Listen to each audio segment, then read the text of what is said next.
당신의 그 섬김이 전국에서 해같이 빛나리. 당신의 그 겸손이 전국에서 해같이 빛나리. 당신의 그 믿음이 전국에서 해같이 빛나리. 당신의 그 충성이 전국에서 해같이 빛나리. 주님이 기억하시면 족하리. 예수님 사랑으로 가득한 모습, 천사도 흠모하는 아름다운 그 모습, 천국에서 해같이 빛나리.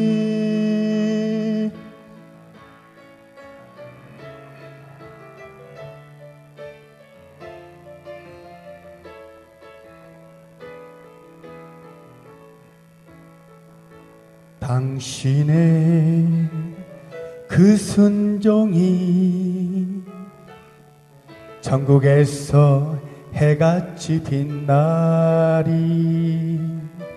당신의 그 사랑이 전국에서 해같이 빛나리.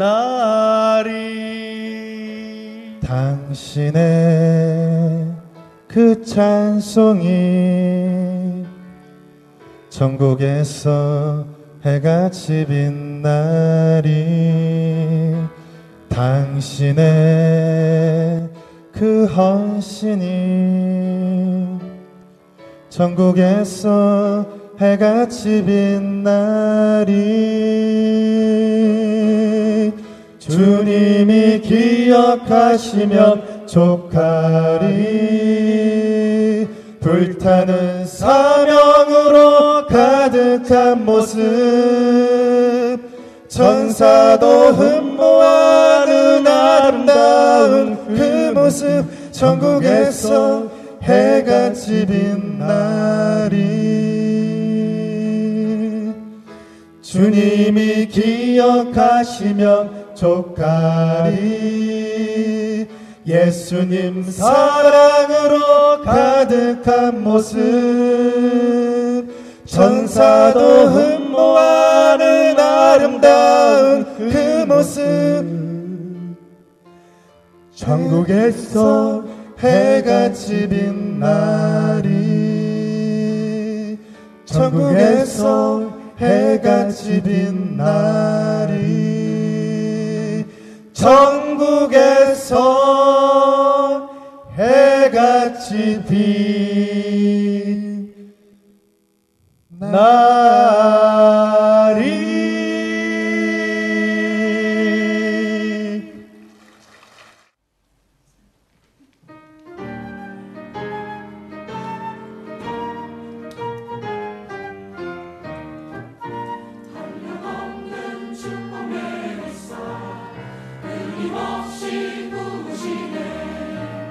풍성하신 주님의 사랑, 찬양 끝이 나고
교독하도록 하겠습니다. 창세기 22장 1절로부터 5절까지 저희들 교독하고 본문은 14절까지 이어지겠습니다. 그 일 후에 하나님이 아브라함을 시험하시려고 그를 부르시되 아브라함아 하시니 그가 가로되 내가 여기 있나이다.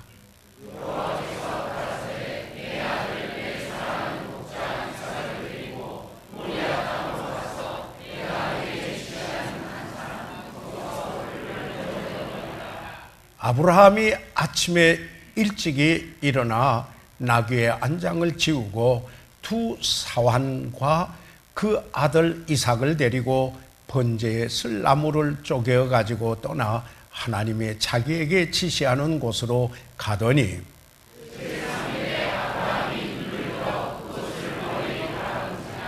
이에 아브라함이 사환에게 이르되 너희는 나귀와 함께 여기서 기다리라. 내가 아이와 함께 저기 가서 분배하고 이게로 돌아오리라 하고 살아계신 우리 아버지 하나님, 저희들을 구원해 주시고 예배자로 불러주시어서 신령과 진정으로 예배하며 아버지 하나님께서 하시는 말씀에 저희들이 반응하고 우리의 삶에 하나님의 뜻이 이루어지게 하여 주시옵소서. 아버지 하나님 감사드립니다. 아버지 하나님, 잃어버린 영혼이 주님을 구주로 만나게 도와주시옵소서. 예수 그리스도의 이름으로 기도드려사옵나이다. 아멘. 착석해 주시기 바랍니다. 저희는 오늘 본문의 말씀에서 이 아브라함의 믿음에 관한 말씀을 저희들 읽었습니다. 우리는 아브라함을 가리켜서 믿음의 조상이라 이렇게 말하기도 합니다. 그런데 그가 믿음의 조상이 되기까지 그의 믿음이 시험을 받았다라는 사실을 우리는 기억해 둘 필요가 있습니다. 우리는 왜 그 믿음이 시험을 받았는지 이해하기 위하여서 세 가지 질문을 하고 이 본문을 통해서 메시지를 얻고자 하는 것입니다. 첫째로 이 시험이 어디에서 왔는지, 두 번째 이 시험의 목적은 무엇이었는가, 세 번째 그 시험의 결과는 어떤 것인가를 생각해 보고자 합니다. 아브라함의 그 믿음을 시험하는 것이 어디로 왔는가를 아는 것은 의미 있다고 생각합니다. 의미 있을 뿐만 아니라 우리가 당하는 어떤 믿음의 시험도 그 기원을 이해하는 데 도움이 될 것이기 때문입니다. 그 시험이 어디에서 왔는지 그 기원을 정확하게 깨닫지 못하면은 시험으로 인하여서 그릇된 결과를 초래하게 될 것이기 때문입니다. 오늘 본문의 말씀을 보면 아브라함은 그의 아들을 번제로 드리기 위한 준비를 하고 있음을 저희들 잊게 됩니다. 그런데 이때 우리들에게 질문이 생기게 됩니다. 왜 아브라함은 그 일을 준비하고 있는 것인가? 도대체 그 이유는 과연 무엇일까? 뼈 중에 뼈라고 할 수 있고 살 중에 살인 그의 독자를 번제로 드리는 이유는 과연 무엇일까? 어찌 사람이 이와 같이 잔인한 일을 하려고 하는가? 저희들 그런 질문이 우리 가운데서 일어날 수 있게 됩니다. 어떤 사람들은 이런 이야기도 합니다. 가나안 족속에 인간 재물을 바치는 이방 문화 때문에 따르는 것이올 것이다, 이렇게 말하는 사람도 있습니다. 또 어떤 분은 예수 그리스도의 출생을 저지함으로, 그러므로 이것은 이 구주가 오시지 못하도록 하는 사탄의 전략일 것이다 라고 이렇게 말하는 이들도 있습니다. 그러나 하나님의 말씀을 저희들은 봐야 됩니다. 하나님의 말씀의 그 본문을 저희들이 보게 되면은 이 본문의 말씀 속에 분명히 명시되어 있는 이 말씀을 접하면 위에는 오해가 있을 수 없다라고 하는 사실입니다.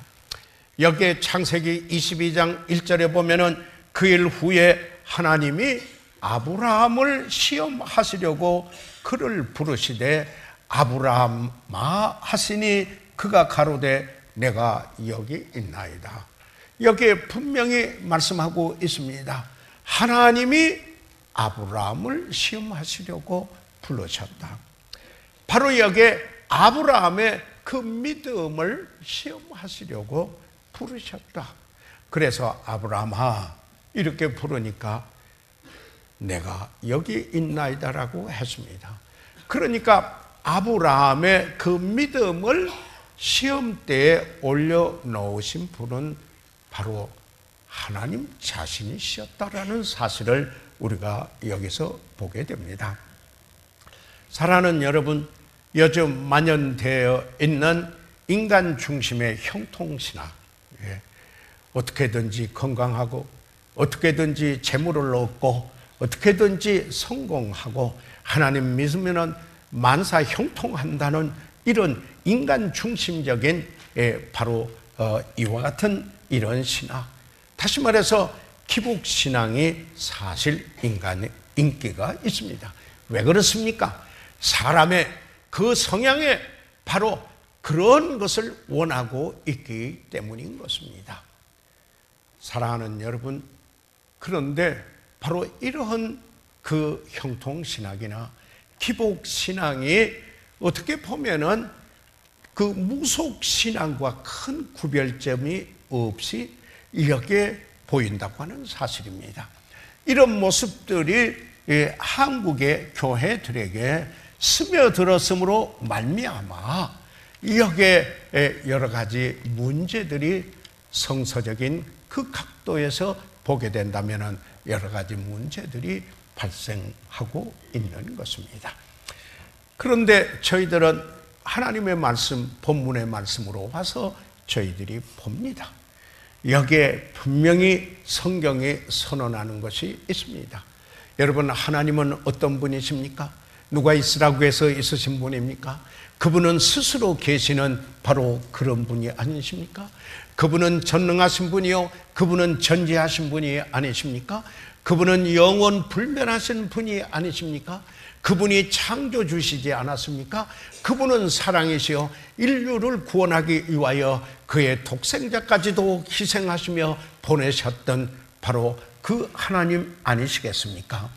그렇기 때문에 여기에 사실상 우리의 믿음을 가지고 있는 우리들의 관심사는 하나님이 어떤 분인가에 중심을 두어두고, 그리고 그분께 영광을 돌려드리고 그분께 존귀를 돌려드리고 그분에게 찬양하고 감사드리는 것이 바로 합당하며 그분은 그것을 받으시기에 합당한 분이라고 하는 사실입니다. 여러분, 성경을 읽어보게 되면은 저는 지금 다니엘서를 금년에 창세기서부터 읽어서 다니엘서를 지금 막 들어갔는데요. 여기 보면은 쭉 다시 한번 읽으면서 보니까 구약에서 하나님께서 징벌하시고 심판하시면 그 백성들이라 할지라도 징벌하시는 것은 우상 숭배를 할 때였었습니다. 하나님이 영광스러운 하나님이 받으셔야 할 영광을 하나님이 받지 못하고 하나님의 이름은 이용하고 있대, 그러나 거기에 반사적인 다른 이익을 추구하고 있는 이런 모습들을 적나라하게 표시하고 있는 것을 보게 됩니다. 이사야 선지자는 42장 8절에 있는 말씀에 나는 여호와니 이는 내 이름이라 나는 내 영광을 다른 자에게 내 찬송을 우상에게 주지 아니하리라, 이렇게 말씀하고 있습니다. 신약에 와서도 우리는 여기에 그 하나님 말씀의 가장 중심적인 것은 너희가 먹든지 마시든지 무엇을 하든지 다 하나님의 영광을 위해서 하라는 말씀인 것입니다. 다시 말하면 우리의 일상의 삶의 목적이 무엇인가 하는 것입니다. 다시 말해서 우리는 먹든지 마시든지 무엇을 하든지 간에 다 하나님의 영광을 위하여서 하나님의 영광을 생각해야 할 것이라고 말씀을 하고 있습니다. 그런데 우리가 성경에 보면은 그리스도인들에게 있는 세 가지 원수가 있습니다. 육신이 있습니다. 타락된 인간의 죄성이 있고, 그뿐만 아니라 여기에 하나님을 배제한 인간 문화 사회 체제로 이루고 있는 세상, 하나님께서 이 세상을 이처럼 사랑하사 하는 인류가 아니라 그런 의미가 아니고, 너희는 세상을 사랑하지 말라, 하나님의 아버지의 사랑이 그러면 그곳에 있지 않다, 너희는 이 세대를 본받지 말고 라고 하였던 바로 그 세상, 그리고는 여기에 마귀 사탄인 것입니다. 육신은 우리 안에서 그 소욕을, 그리고 세상은 우리를 그 세상을 본받고 원리대로 살게 하려고 유혹하는데, 바로 이 마귀는 바로 사람을 공격하기 위하여 육신과 세상을 통해서 총주의하는 공중의 권세 잡은 자인 것을 우리는 성경에서 분명히 보게 되는 것입니다. 자, 그런데 저희들이 이제는 믿음의 생활을 사는 중에 시련이 있습니다. 믿음의 생활을 사는 중에 환난이 있을 때가 있습니다. 우리가 믿음의 생활을 사는 중에 그 여정에 문제들이 있을 때가 있습니다. 바로 이런 것들이 우리의 삶에 맹렬하게 공격해 올 때가 있습니다. 이때 우리가 여기에 살펴서 알아야 될 것이 있는데, 그것은 어디서 그것이 왔나, 그 기원이 어디인가 하는 것을 저희들이 살펴야 한다라는 사실입니다. 만약에 육신의 소욕에 굴복했다면, 여러분 갈라디아서 5장에서도 말씀하고 있습니다.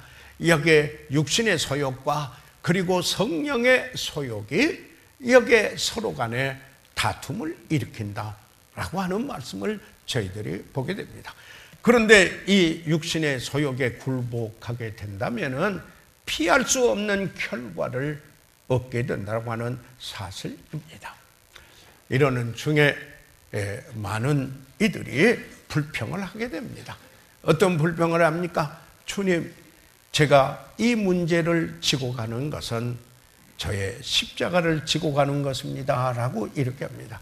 어떤 관계가 나쁘거나 어떤 어려움이 있거나 이렇게 하게 되면은 내가 십자가를 지고 주님 따라갑니다 라고 이렇게 이야기를 하는 이들이 들어 있습니다. 그런데 자세히 관찰해 보면은 십자가를 지고 가는 게 아니라 심는 대로 거둔 수확에 불과할 때가 있습니다.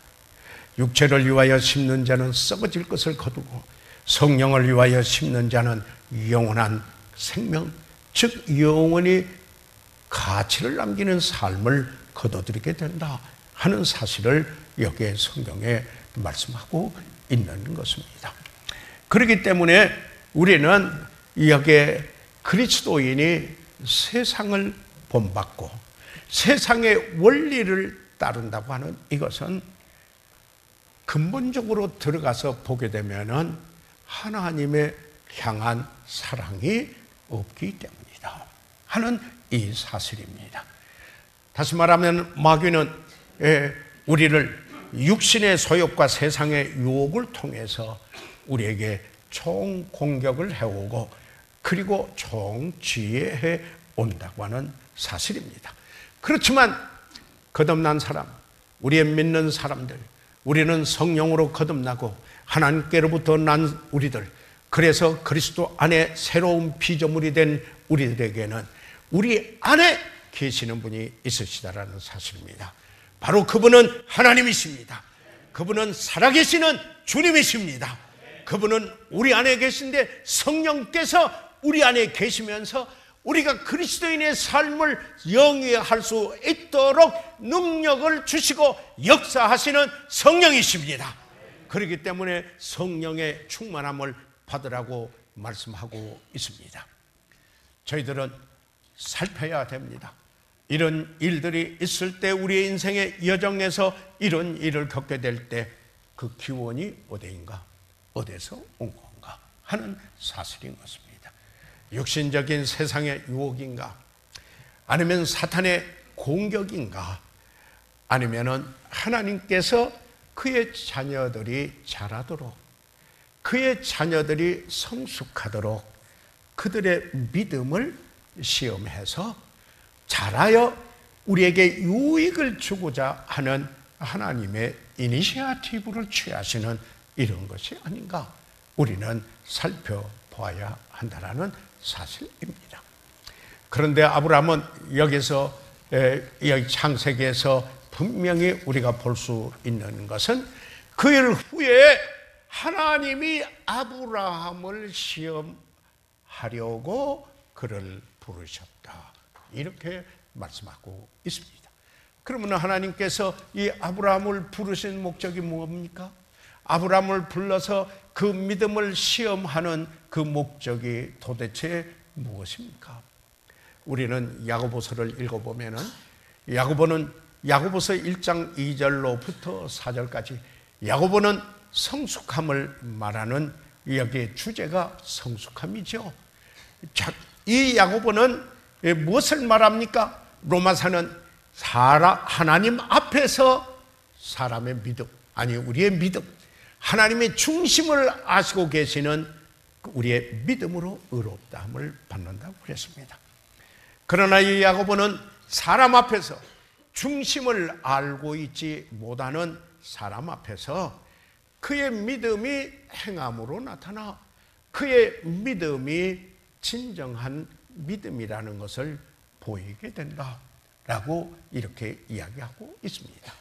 그런 중에 내 형제들아, 너희가 여러 가지 시험을 만나거든 온전히 기쁘게 여기라. 이는 너희 믿음의 시련이 인내를 만들어내는 줄 너희가 알리라. 인내를 온전히 이루라. 이는 너희로 온전하고 구비하여 조금도 부족함이 없게 하려 함이라. 왜 하나님께서 시련을 허락하십니까? 왜 아브라함의 그 믿음을 시험하시는 것입니까? 이것은 다시 말해서 우리의 성숙함이, 우리가 성숙해지도록 하기 위하여서 하나님께서 그러하셨다 하는 사실을 우리가 이 창세기에서 보게 됩니다. 하나님은 성경에 보면은 우리를 시험하시는 분이 아니라고 하신 부분이 있습니다. 그것은 무엇을 말합니까? 하나님께서 우리로 하여금 범죄하도록 유혹하시는 분이 아니시라는 사실입니다. 그러나 여기에 하나님이 아브라함의, 그가 믿음의 조상이 되도록 그 아브라함의 믿음을 시험을 한 것은 성숙함에 이르도록 하기 위한 것입니다. 종종 우리는 구원받은 연수를 저희들이 말합니다. 그리고 저희들은 주님을 섬긴 연수를 우리들은 이야기하기도 합니다. 저희 교회가 이제 55년 이렇게 돼가기 때문에 저희들 여기 계시는 성도들 가운데 61년도에 개척하고 구원받고 지금 섬기시는 분이 여기 가운데 계시고, 그 후에 40년, 30년 이렇게 계시는 분들이 있어서, 물론 이제 젊은이들도 있고 여러 분들이 있으십니다. 그런데 우리는 종종 그 연수를 이야기하게 합니다. 그렇지만은 하나님에게서 연수는 어떤 의미일까요? 천년이 하루 같고 하루가 천년 같은 하나님 앞에 내가 몇 년을 얼마나, 그 연수가 얼마나 의미가 있는 것일까요? 그래서 모세는 이 시편 90편 12절의 그 모세의 기도 속에서 이런 기도를 합니다. 우리에게 우리 날 계수함을 가르치사 지혜의 마음을 얻게 하소서. 우리가 우리의 날을 계수하는 것을, 계수를 잘할 수 있도록 지혜의 마음을 얻도록 해 주십시오. 바로 그것은 무엇입니까? 사랑하는 여러분, 어느 분은 신앙생활을 50년을 했다고 하십시다. 어느 분은 40년을 했다고 하십시다. 어느 분은 10년을 했고 어느 분은 5년을 했다고 하십시다. 그러나 하나님께서 계수를 하신다면은, 계산을 해서 연수를 한다면은 하나님의 연수, 계산하는 수에 포함될 수 있는 것은 50년이 5년일 수도 있고, 그리고 5년이 다른 분의 10년, 아니 20년, 30년, 50년이 될 수도 있다라고 하는 사실입니다. 그래서 이 사도 베드로도 그 믿음 때문에 핍박을 받고 흩어져 나거나 돼서 고난을 당하고 있는 그에게 맨 마지막 구절에 베드로후서 3장 18절에 오직 우리 주 곧 구주 예수 그리스도의 은혜와 저를 아는 지식에서 자라가라, 이렇게 말했습니다. 문제는 이것입니다. 그리스도의 은혜로 내가 얼마나 자라는가, 내가 얼마나 주님의 모습을 닮아가고 있는가, 내가 얼마나 변화되었는가 하는 이야기입니다. 사랑하는 여러분, 병원에 가서 이렇게 보게 되면은 침대에 낙상주의라 이 표시가 났습니다. 왜냐하면 연약함이 있기 때문에 주의하지 않으면은 떨어져서 치명적인 여기에 어려움을 겪을 수 있다. 사랑하는 여러분, 우리에게 뭐냐면 너희는 조심할지니라. 너희가 어디서 떨어졌는가를 봐라. 이런 말씀들이 저희들에게 성경에 있는 것을 볼 때, 사도 바울도 그가 복음을 전하고 난 후에 자기 자신을 쳐서 폭종시켰던 것은 그가 복음을 전한 후에 오히려 버림을 받을까 두려워했다. 그 말은 자격 상실을 하는 여기에 그 사도가 될까 봐 두려웠다고 이야기를 하고 있는 것입니다. 사랑하는 여러분, 우리들이 살아가다 어떨 때 어깨가 무거울 때가 있습니다. 삶이 버거워질 때가 있습니다. 그래서 주님께 이야기합니다. 주님, 정말 압력을 느끼네요. 정말 인생의 그 짐이 점점 무거워지는 것 같습니다. 그럴 때 하나님과 정직한 대화를 한다면 하나님이 뭐라고 말씀하시겠습니까? 내가 알아. 내가 안다. 그런데 네가 성장해라. 이러시는 거 아니겠습니까? 주님, 짐이 점점 더 무거워지는데요. 내가 알아. 내가 성장하라. 주님, 그 짐을 이 이상 감당할 수 없습니다. 내가 알아. 지고 오너라. 그리고 성장하라. 하나님은 우리의 믿음이 자라기를 원하시는 것입니다. 왜 믿음의 시험이 있습니까? 우리가 성장하기 위해서. 왜 믿음의 시험이 있습니까? 우리가 그때 그 진정한 믿음이 있음을 행함으로 보이도록 하기 위해서인 것입니다. 사랑하는 여러분, 야고보서에 방금 제가 말씀을 드렸습니다마는 야고보서 2장 14절로부터 18절까지 있는 말씀에 우리가 보게 되면은 내 형제들아, 만일 사람이 믿음이 있노라 하고 행함이 없으면 무슨 이익이 있으리요? 이렇게 이야기를 합니다. 그러면서 이와 같이 행함이 없는 믿음은 그 자체가 죽은 것이라. 다시 말해서 우리가 행함으로 구원받을 수 있는 사람 아무도 없습니다. 율법의 행위로 의롭다함을 받을 사람은 아무도 없습니다.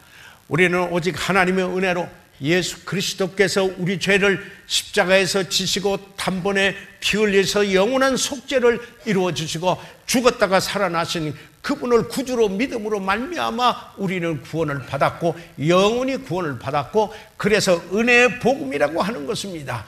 그런데 사람들 앞에서는 중심을, 우리의 진실성을, 우리의 믿음의 진짜 믿음인 것을 사람들이 모릅니다. 마음을 알 수가 없습니다. 그러면은 어떻게 합니까?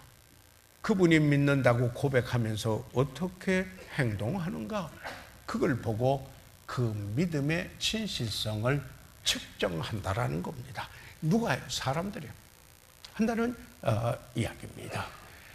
그래서 우리가 이 진정한 믿음은 사람들 앞에서 이렇게 만질 수 있는 믿음이 돼야 된다. 예. 그러니까 tangible. 좀 그런 믿음이 돼야 된다. 예. 그래서 이 믿음이 그 하나님을 향하여서 내가 믿는 믿음이라고 고백을 하면서 사람 앞에서 행함으로 나타나지 않는다면은 과연 그 믿음이 진실된 믿음일 건가 하는 이야기입니다. 그래서 행함이 없는 믿음은 죽음이라고 이야기하고 있습니다. 사랑하는 여러분, 우리를 거듭났습니다. 우리는 하나님께로부터 나서 그리스도 안에 있다고 했습니다. 그런데 성경에 보게 되면은 뭐라고 했습니까? 말씀으로 거듭났다고 저희들 말하고 있습니다. 성경에 예수님께서 대해서 말씀하시기를 태초에 말씀이 계시니라. 그 말씀이 곧 하나님이라. 그런데 말씀이 육신이 되어 우리 가운데 거하신다. 이렇게 말씀하고 있습니다. 사랑하는 여러분, 우리가 말씀으로 거듭났으면은 그 말씀이 육신이 돼서 우리의 삶 속에서 나타나야 할 것이 아니겠습니까? 다시 말해서 우리가 이 성경을 보게 되면은 초대 그리스도인들 그들의 믿음 때문에 핍박했어요. 그들의 믿음에 동의하지 않았어요. 그들의 믿음 때문에 핍박했어요. 그러나 그들의 삶 때문에 그들의 믿음에 그 합당한 integrity, 그들의 고백과 그리고 그들의 그 삶이 일치하는 그 사실 때문에 백성들이 칭송했습니다. 그들에 대해서 호감을 가졌습니다.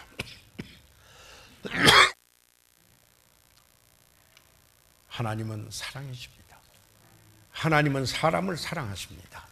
그런데 어떤 한 젊은 목사가 연로하신 목사님을 찾아와서 여기에 그 상담을 했습니다. 목사님, 제가 문제가 있습니다. 제가 말씀 전하는 소명은 분명히 받았는데 사람이 싫어요. 사람을 좋아하지 않습니다. 그러니까 이 연로하신 목사님이 그런 거야. 그거 정말 문제네요. 다시 가서 소명이 진짜 소명인가 점검 좀 해보십시오.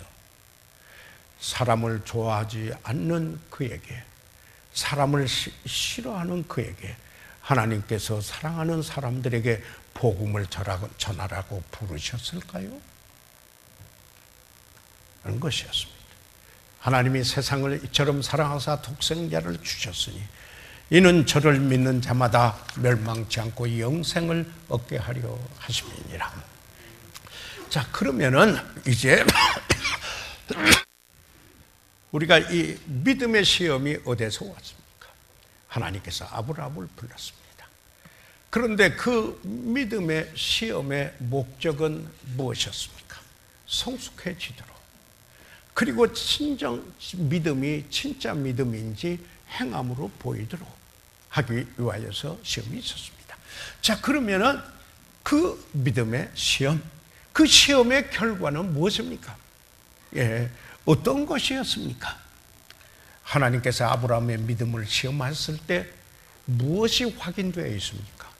성경은 우리의 교훈을 위하여서 기록된 것입니다. 우리에게 주는 메시지가 무엇입니까?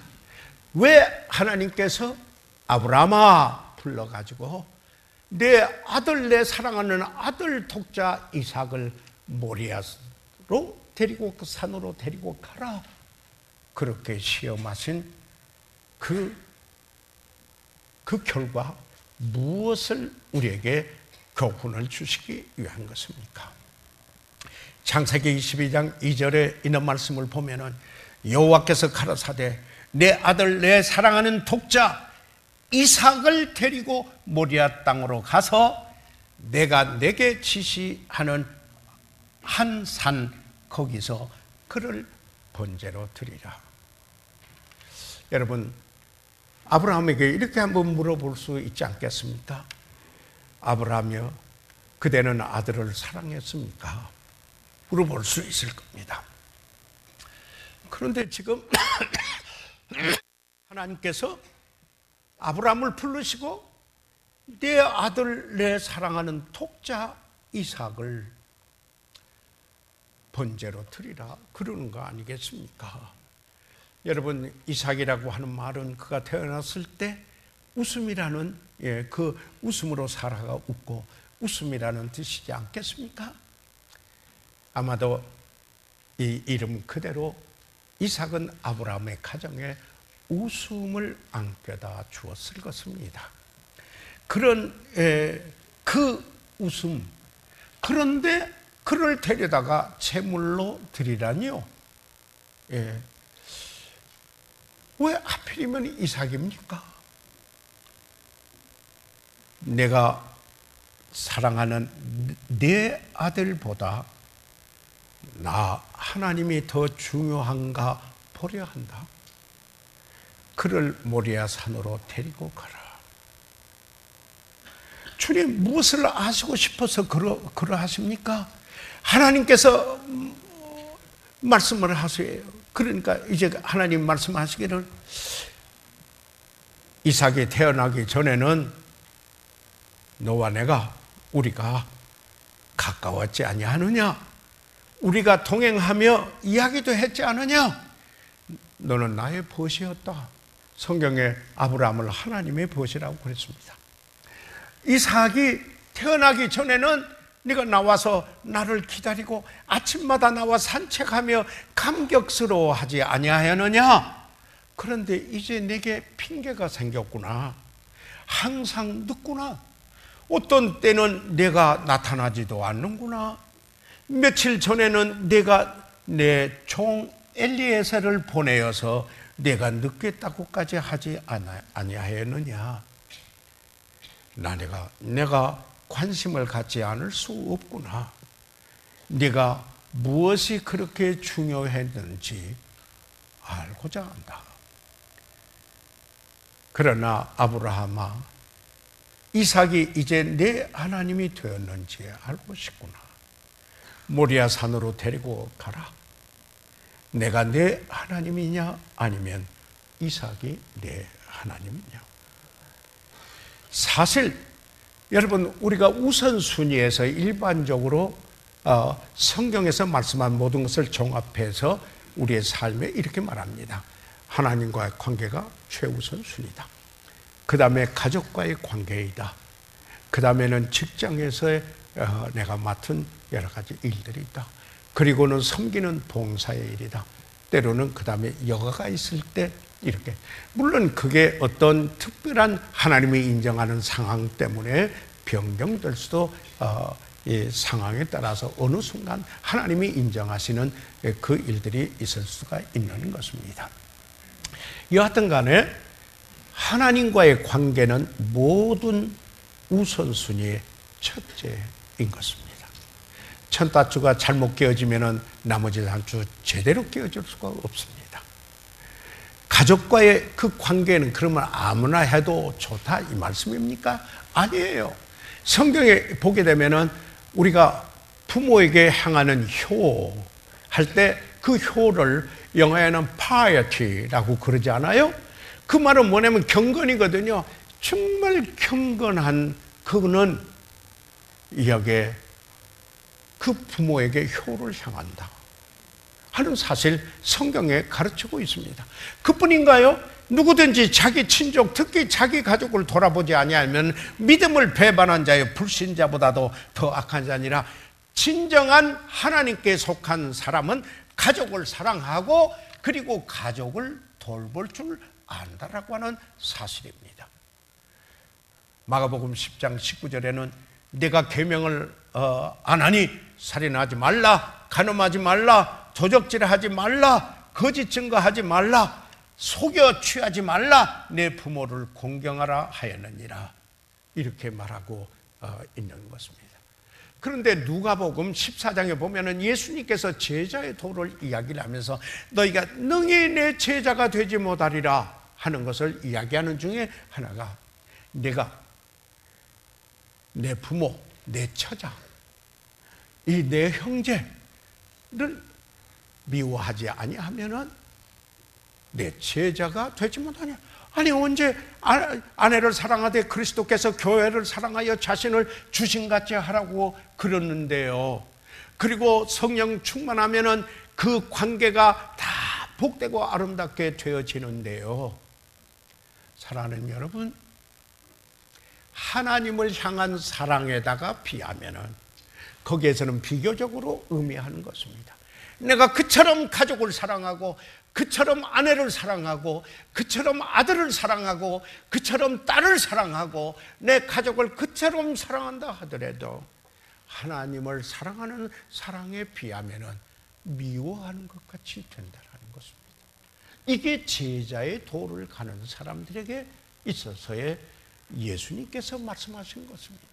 그래서 너희가 능히 내 제자가 되지 못하리라고 이렇게 말씀하신 것이 아닙니까? 그러나 뭐라고 그랬습니까?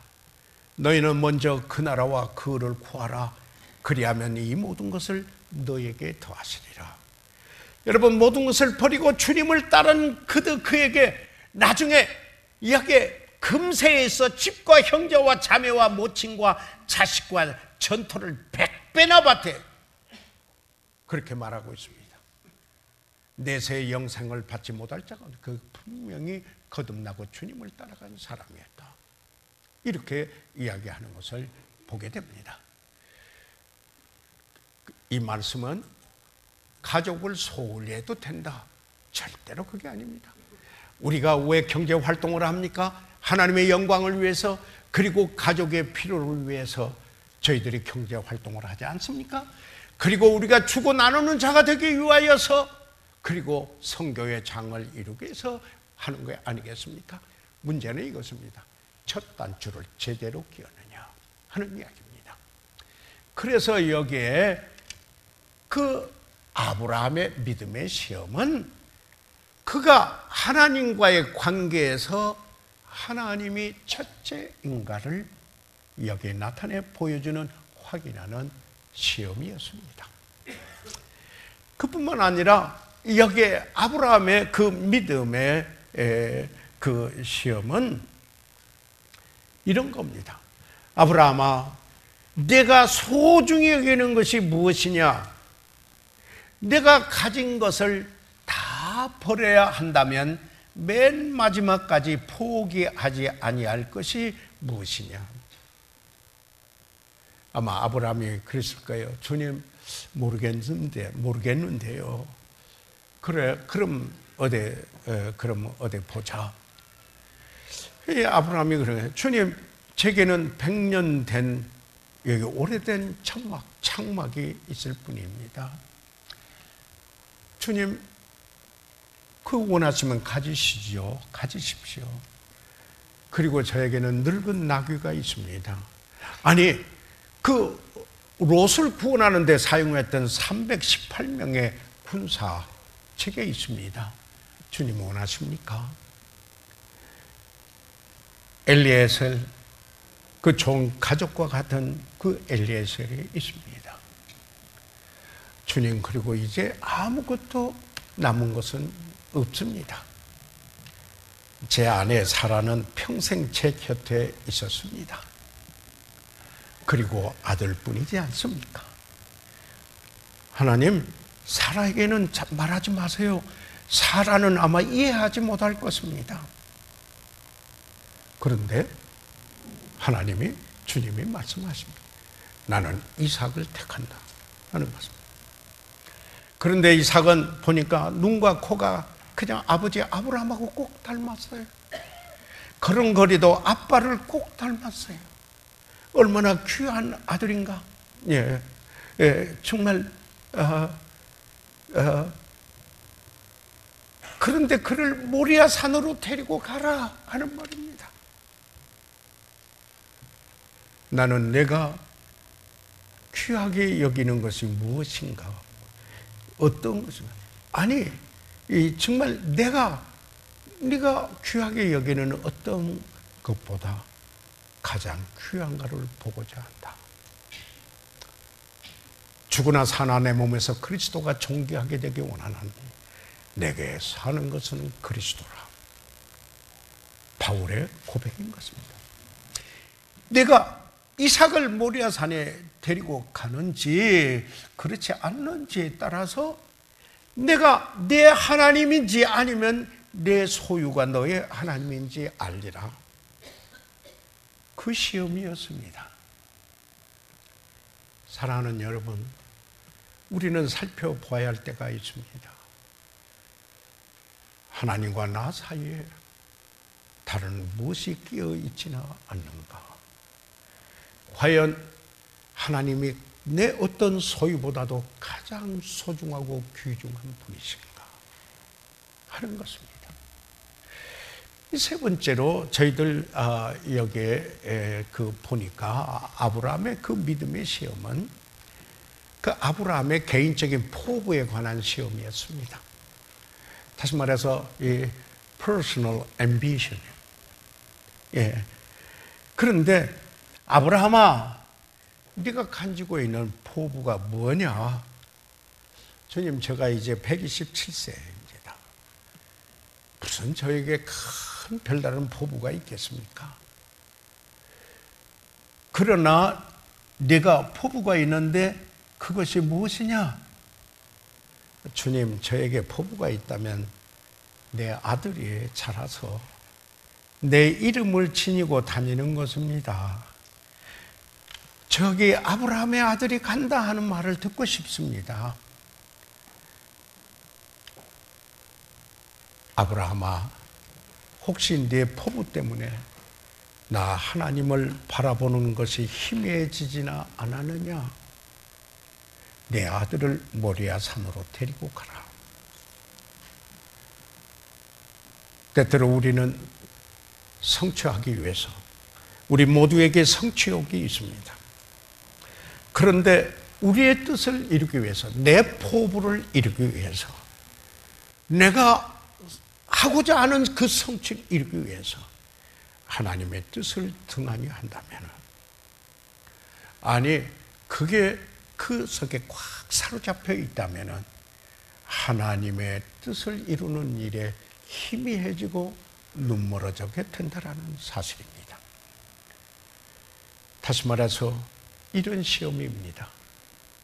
하나님이 원하시는 것이 내가 원하는 것보다 더 중요한 것, 그 시험인 겁니다.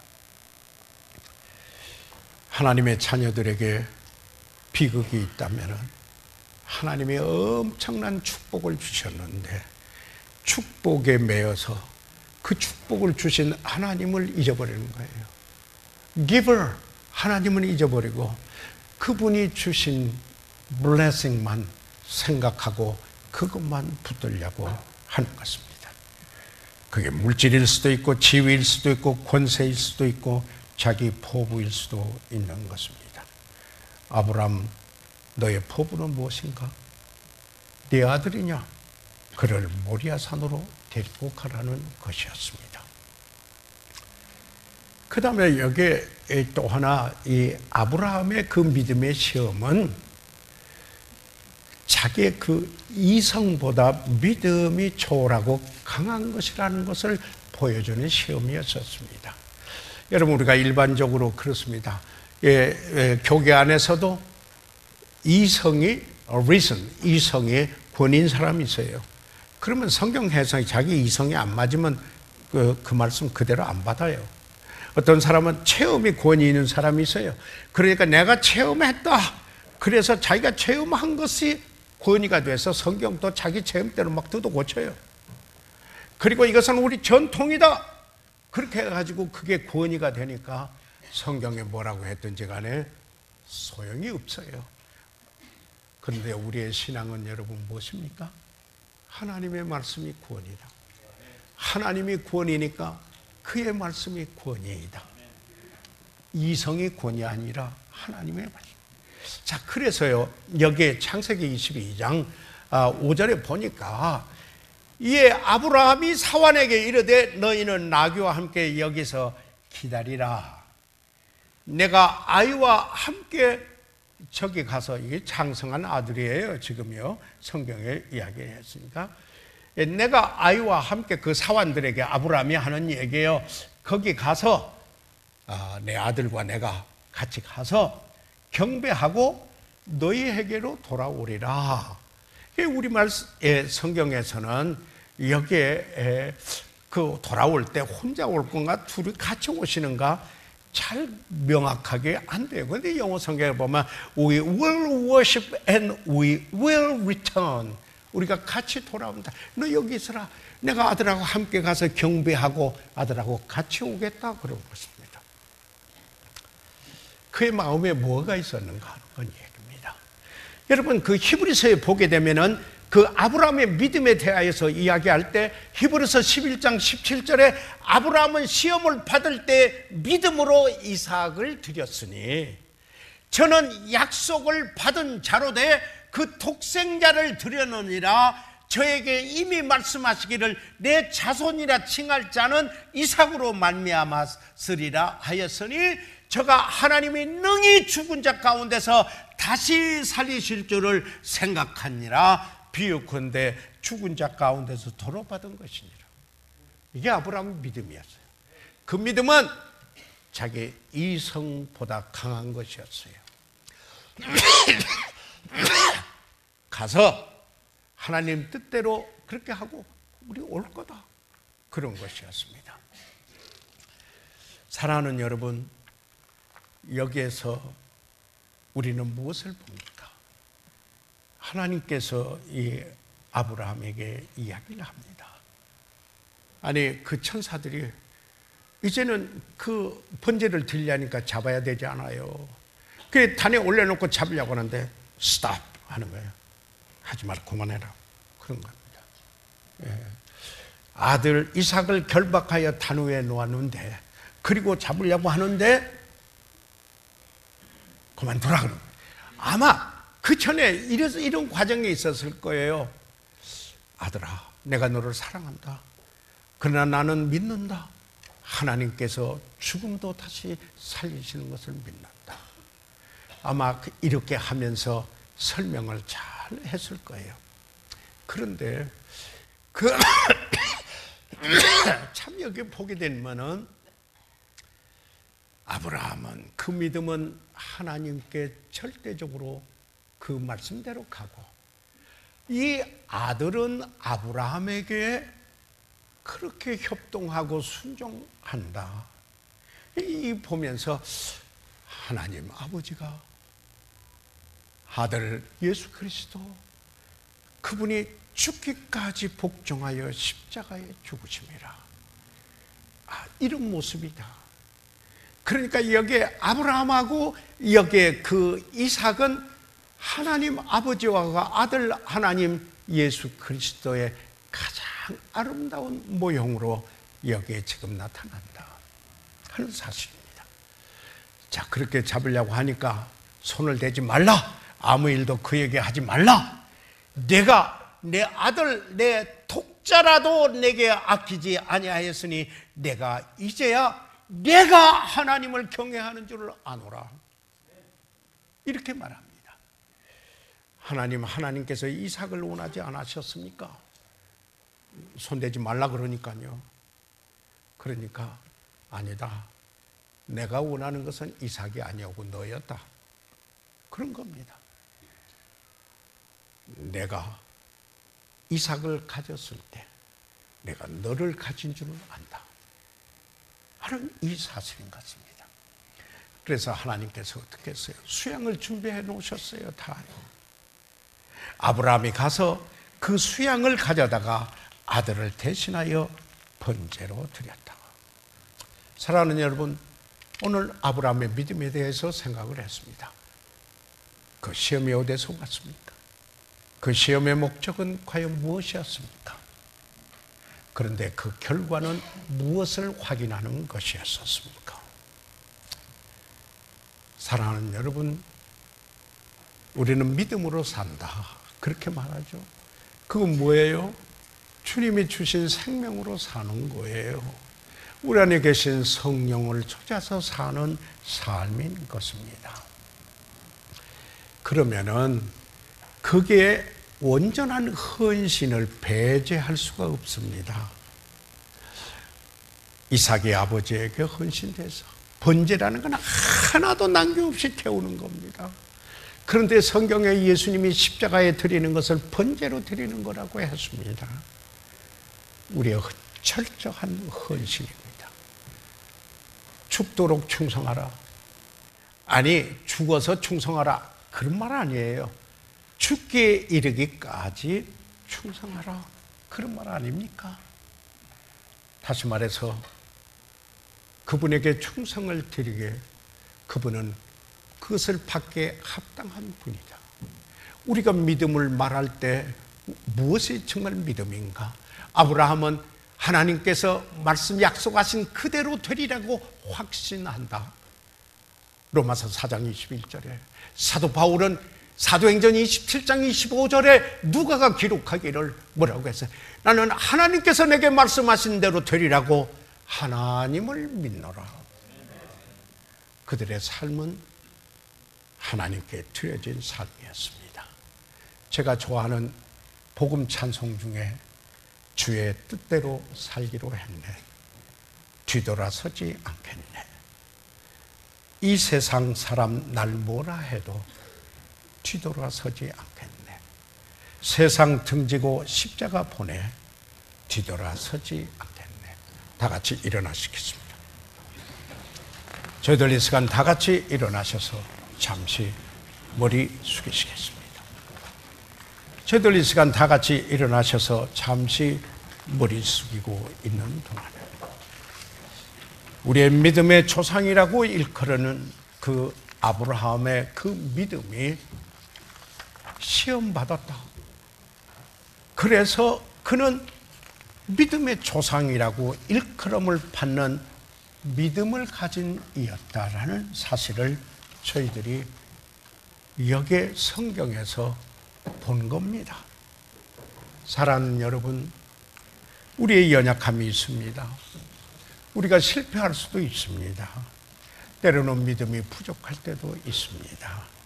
그러나 중요한 것은 내 안에 있는 거룩한 소원, 하나님의 뜻대로 살기로 했네, 정말 믿음으로 살고자 합니까? 정말 그 믿음이 무엇입니까? 우리의 믿음의 조상 아브라함이 그 믿음을 확인하고 보여주었듯이 우리도 그리해야 되지 않겠습니까? 오늘 새롭게 주님 앞에 헌신하는 시간이 됐으면 좋겠습니다. 사랑하는 여러분, 비록 내가 연약함이 있고 때로는 넘어지지만은 내 속에 강한 믿음으로 인한 열망이 있습니다. 주님의 뜻대로 행하기 원합니다. 내 믿음으로 살기 원합니다. 목사님, 오늘 그렇게 하나님께 한번 내 자신을 다시 드리면서 기도하며 내가 믿음으로 살겠습니다, 주님의 뜻대로 살겠습니다, 이렇게 다시 한번 헌신하며 새롭게 자신을 드리는 시간을 갖지 않겠습니까? 목사님, 그렇게 함께 하겠습니다. 손을 들어 펴 주시기 바랍니다. 아멘. 감사합니다. 하나님께서 여러분을 축복해 주시기 바랍니다. 오늘 혹시 교회는 오셨지만 교회 오셨다고 다 예수 믿는 거 아니잖아요. 혹시 오늘 우리 가운데 교회는 왔지만 아직 예수 그리스도를 인격적으로 만나지 못한 분, 예수 그리스도를 구주로 만나지 못하신 분이 혹시 우리 가운데 있습니까? 그렇다면 위에서 기도해드리고 개별적으로 도와드릴 수 있습니다. 그런 분이 있으시면 손을 들어 펴 주십시오. 위에서 기도해 드리겠습니다. 또한 이 시간 침례에 순종하기 위하여서 나오는 어린아이가 있네요. 이 시간 기도하겠습니다. 살아계시는 우리 아버지 하나님, 저희들로 오늘 아브라함의 믿음을 생각해 보았습니다. 아버지 하나님, 그가 믿음의 조상이 되었습니다. 아버지, 우리의 믿음이 아브라함이나 바울과 동일한 믿음인 것을 압니다. 하나님 도와주십시오. 믿음대로 살게 도와주십시오. 아버지의 뜻을 행하며 살게 도와주십시오. 잃어버린 영혼은 구원해 주십시오. 침례에 순종케 원하는 이를 축복하시옵소서. 이 시간을 주께 의뢰하며 우리 주 예수 그리스도의 이름으로 기도드려 사옵나이다.